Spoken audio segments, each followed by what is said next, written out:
Assalamualaikum. Saya Hafisha. Saya nak review pasal minyak DP ni. Saya guna produk DP ni memang dah agak lama lah, dari tahun lepas lagi. Anak saya alami batuk hampir sebulan.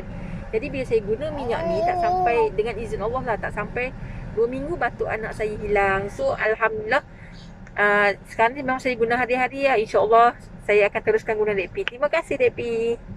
Assalamualaikum.